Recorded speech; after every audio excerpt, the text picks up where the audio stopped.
Hello, guys and gals, and it is time for a new series since the previous series wrapped up.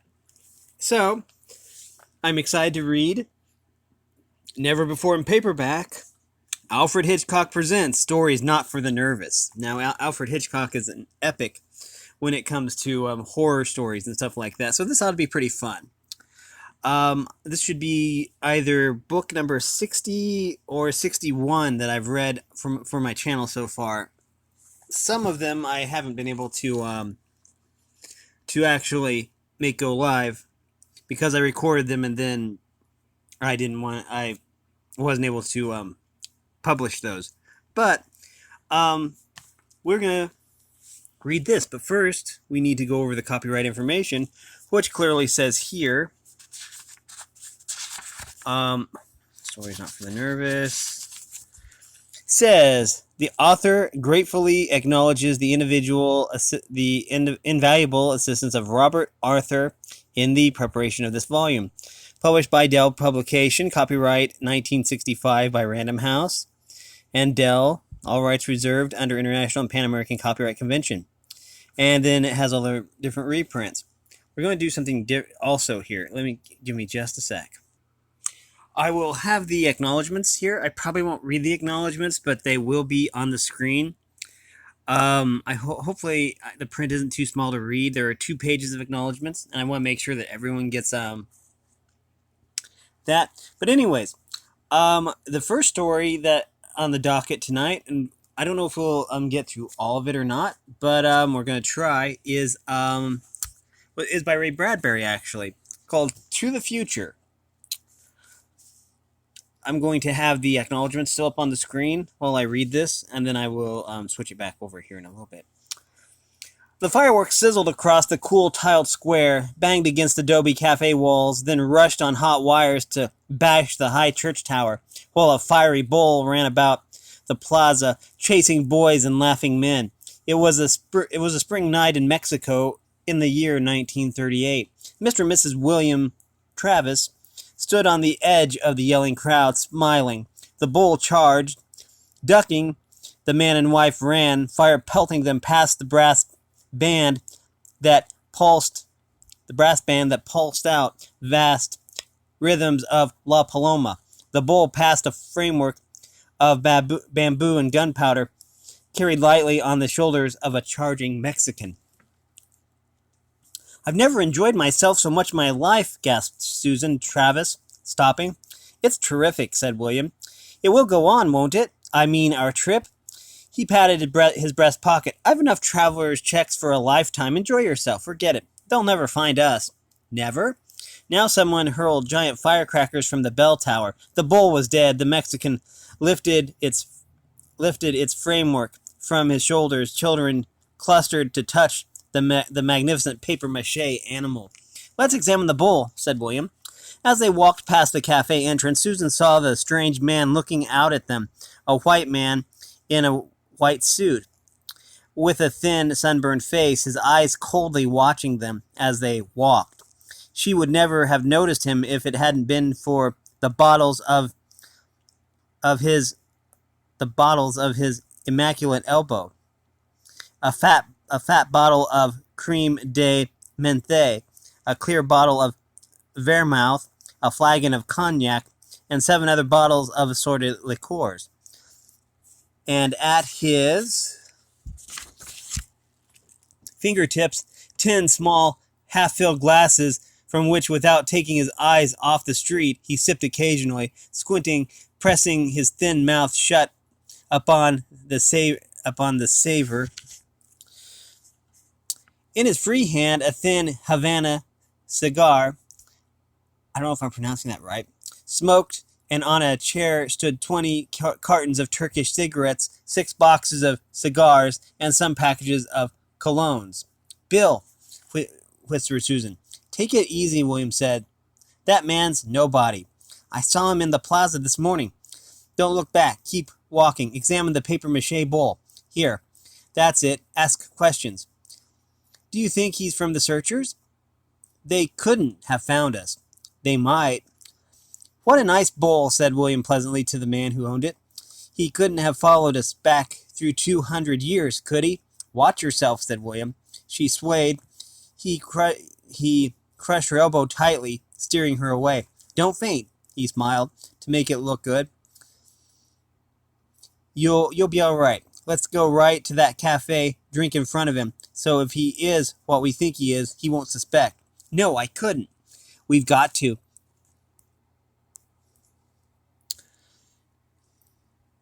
We've got to. Come on now. And so I said to David, that's ridiculous. He spoke this last in a loud voice as they went up the cafe steps. We are here, thought Susan. Who are we? Where are we going? What do we fear? Start at the beginning, she told herself, holding to her sanity as she felt the adobe floor underfoot. My name is Anne Kristen. My husband's name is Roger. We were born in the year 2155 AD, and we lived in a world that was evil, a world that was like a great ship pulled away from the shore of sanity and civilization, roaring its black horn in the night, taking 2 billion people with it wherever they wanted to go or not, to death, to fall over the edge of the earth, and the sea into radioactive flame and madness.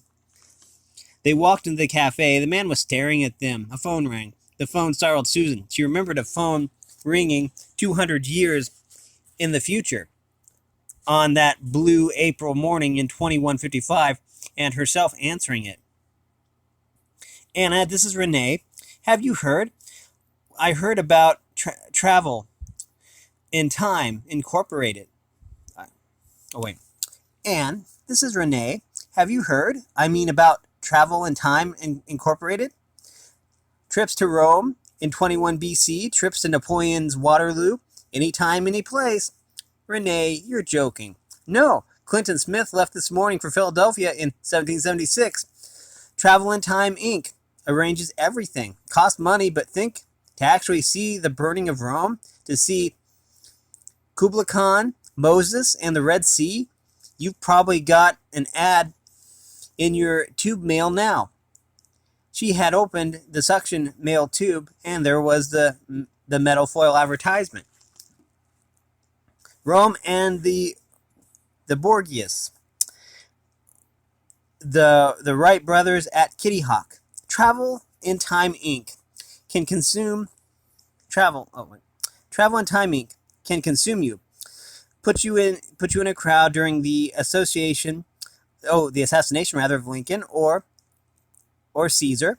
We guarantee to teach you any language you need to move freely in any civilization in any year without friction. Latin, Greek, Ancient American, colloquial.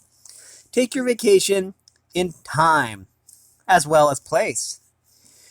Renee's voice was buzzing on the phone. Tom and I leave for 1492 tomorrow. They're arranging for Tom to sail with Columbus. Isn't that amazing? Yes, murmured Anne stunned. What does the government say about this time machine company? Oh, the police have an eye on it, afraid people might evade the draft, run off and hide in the past. Everyone has to leave a security bond behind, his house and belongings to guarantee return. After all, the war's on. Yes, the war, murmured Anna, the war. Standing there holding the phone, she had thought, here is the chance my husband and I have talked and prayed over for so many years. We don't like this world of 2155. We want to run away from his work at the bomb factory, from my position with disease culture units.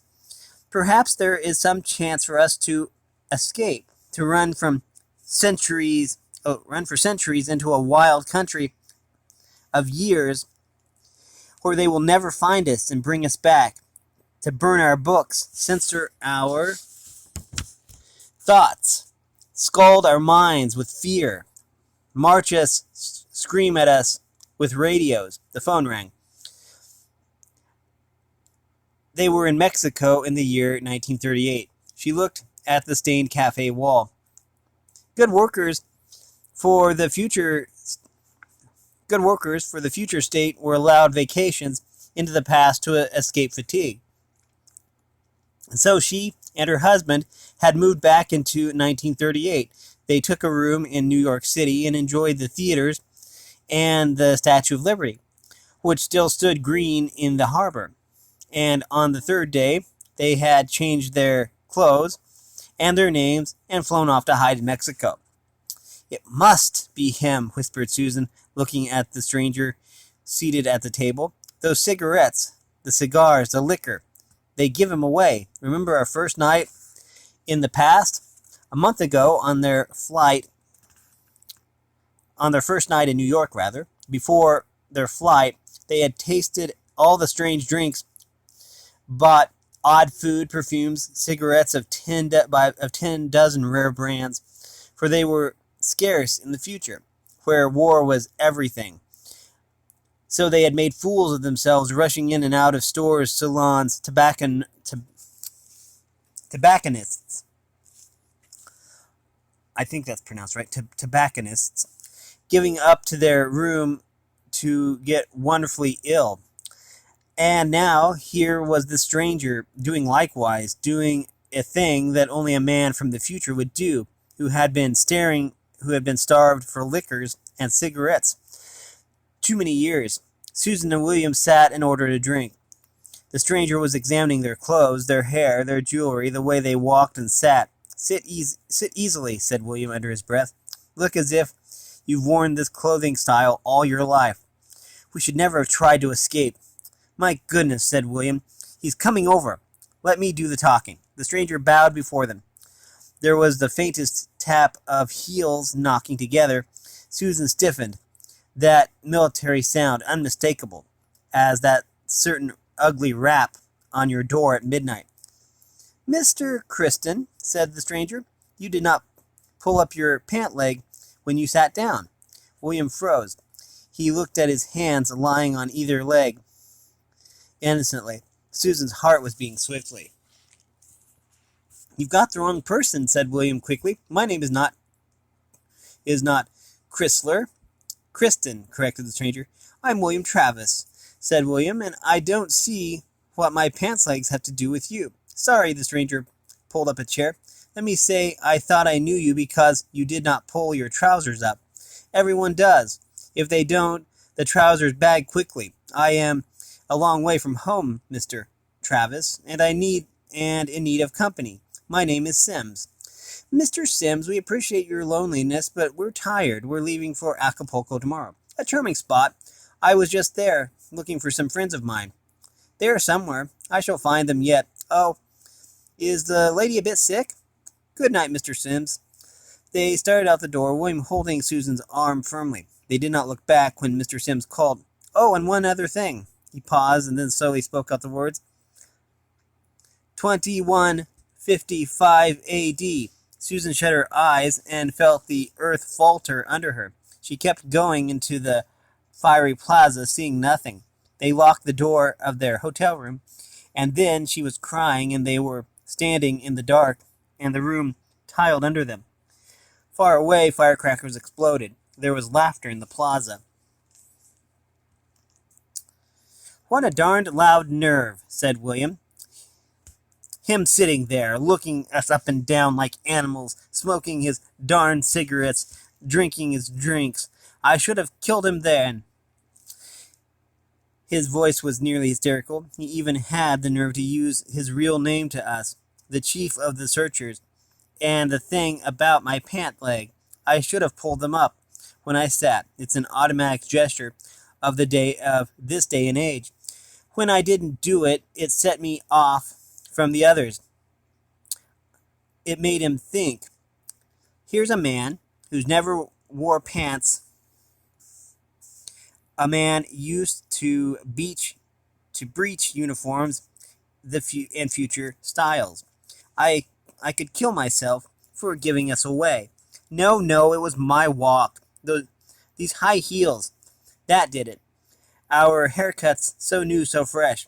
Everything about us odd and uneasy." William turned on the light. "He's still testing us. He's not positive of us. Not completely. We can't run out on him, then. We can't make him certain. We'll go to Acapulco leisurely. Maybe he is sure of us, but is just playing. I wouldn't put it past him. He's got all the time in the world. He can dally here if he wants and bring us back to the future 60 seconds after we left it. He might keep us wondering for days, laughing at us before he acted. Susan sat on the bed, wiping the tears from her face, smelling the old smell of charcoal and incense. They won't make a scene, will they? They won't dare.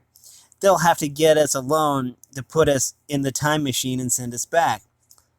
There's a solution then, she said. We'll never be alone. We'll always be in crowds. Footsteps sounded outside their locked door. They turned out the light and undressed in silence. The footsteps went away.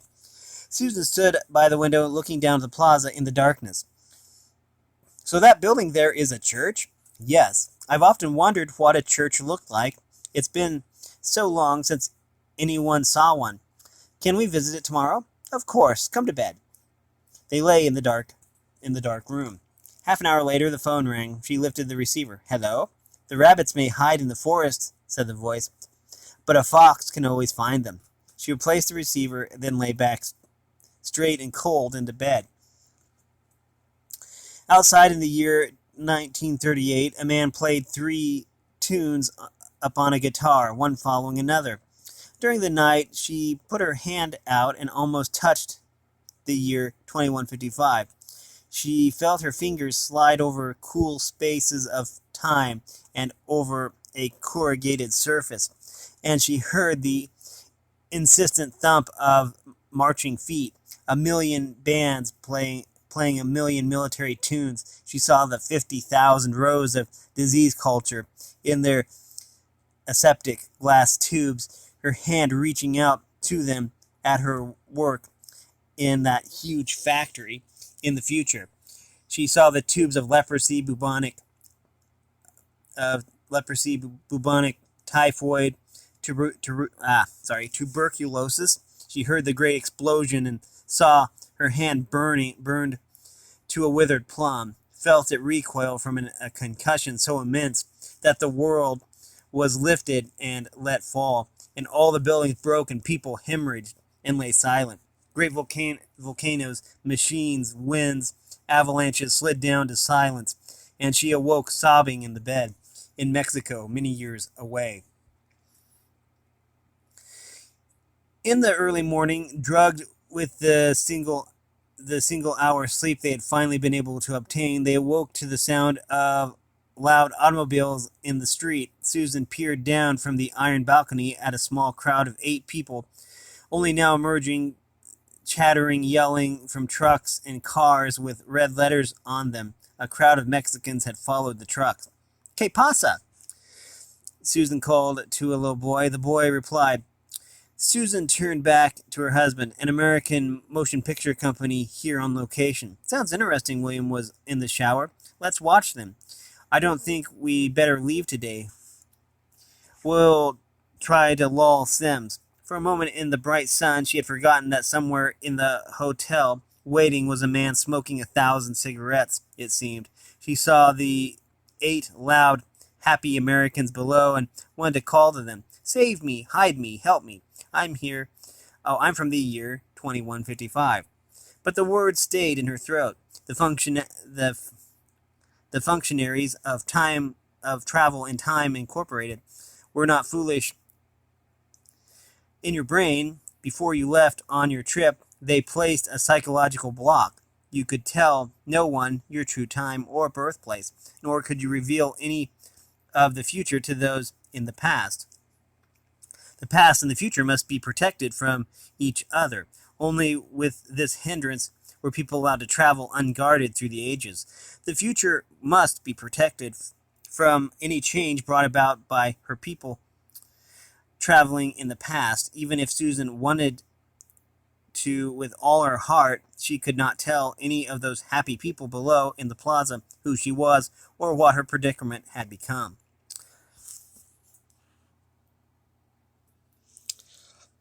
What about breakfast? Said William. Breakfast was being served in the immense dining room. Ham and eggs for everyone. The place was full of tourists The film people entered, all 8 of them, 6 men and 2 women, giggling, shoving chairs about, and Susan sat near them, feeling the warmth and protection they offered even when Mr. Sims came down the lobby stairs, smoking his Turkish cigarette with great intensity. She nodded at him from a distance, and Susan nodded back. Oh, wait. Sorry. He nodded at them from a distance, and Susan nodded back, smiling because he couldn't do anything to them here, in front of 8 film people and 21 tourists. Those actors, said William. Perhaps I could hire 2 of them, say it was a joke, dress them in our clothes, have them drive off in our car when Sims is in such a spot where he can't see their faces. If 2 people pretending to be us could lure him off for a few hours, we might make it to Mexico City. It would take him years to find us there. Hey, a fat man with liquor on his breath leaned on their table. American tourists, he cried. I'm so sick of seeing Mexicans. I could kiss you. He shook their hands. Come on, eat with us. Misery loves company. I'm Misery. This is Miss Gloom and Mr. and Mrs. Do we have Mexico? We all hate it. Oh, do we hate Mexico? Okay, well, sorry. I'll have to try read this again. I'm Misery. This is Miss Gloom and Mr. and Mrs. Do we hate Mexico? We all hate it because we're here for some preliminary shots for a darn film. The rest of the crew arrives tomorrow. My name, Joe Melton. I'm a director, and if this ain't a hell of a country, funerals in the streets, people dying, come on, move over. Join the party. Cheer us up. Susan and William were both laughing. Am I funny? Mr. Melton asked the immediate world. Wonderful. Susan moved over. Mr. Sims was glaring across the dining room at them. She made a face at him. Mr. Sims advanced among the tables. Mr. and Mrs. Travis, he called. I thought you were breakfasting together. Alone? Sorry, said William. Sit down, pal, said Mr. Melton. Any friend of theirs is a pal of mine. Mr. Sims sat. The film people talked loudly, and while they talked, Mr. Sims sat quietly. I hope you slept well. Did you? I'm not used to spring mattresses, replied Mr. Sims wryly. But there are compensations. I stayed up half the night trying new cigarettes and foods. Odd, fascinating. A whole new spectrum of sensation, these ancient vices. We don't know what you're talking about, said Susan. Sims laughed. Always the play acting. It's no use, nor is this stratagem of crowds. I'll get you alone soon enough. I am immensely patient. Say, Mr. Melton broke in, is this guy giving you any trouble? It's all right. Say the word and I'll give him the bum's rush. Melton turned back to yell at his associates. In the laughter, Mr. Sims went on. Let us come to the point. It took me a month of tracing you through towns and cities to find you, and all of yesterday to be sure of you. If you come with me quietly, I might be able to get you off with no punishment, if you agree to go back to work on the hydrogen plus bombs. We don't know what you're talking about. Stop it, cried Sims irritably. Use your intelligence. You know we can't let you get away with this escape.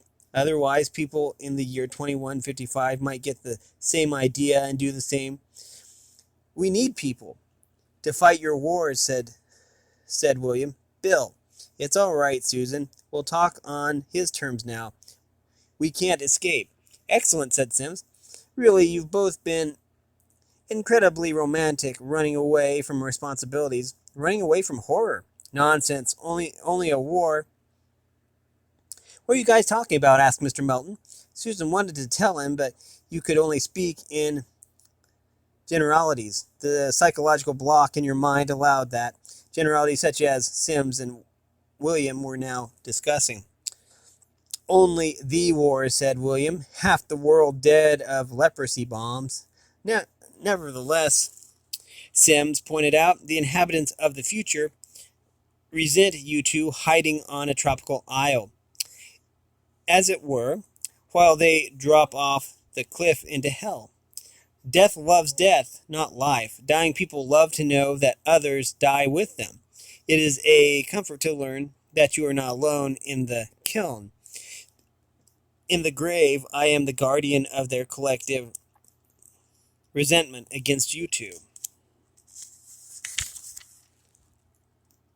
Let me see here. Look at the guardian of resentment, said Mr. Melton to his companions. The longer you keep me waiting, the harder it will go for you. We need you on the bomb project, Mr. Travis. Return now. No torture. Later, we'll force you to work. And after you finish the bomb, we'll try a number of complicated new devices on you, sir. I've got a proposition, said William. I'll come back with you if my wife stays here alive, safe, away from that war. Okay, well, I think that we're probably about out of time. We are. Oh, wow, we still have a long ways to go in this story. Well, we only have 3 pages left, but we are going to leave it there. We will start the next story, after this one. But anyways, okay, so. Anyways, we've been reading from Alfred Hitchcock Presents, Stories Not for the Nervous, and we've been specifically reading To the Future by Ray Bradbury. There are lots of stories here. Some of them are kind of long, some of them are kind of short, and we will eventually read all of them. So anyways, if you like this content, then make sure you like and subscribe, and ring the bell so you know when I upload. Also, if you want to support me in any way, or if you want to join the Discord server, then all the information will be in the description below. As always, thanks for watching, everyone, and have a great day.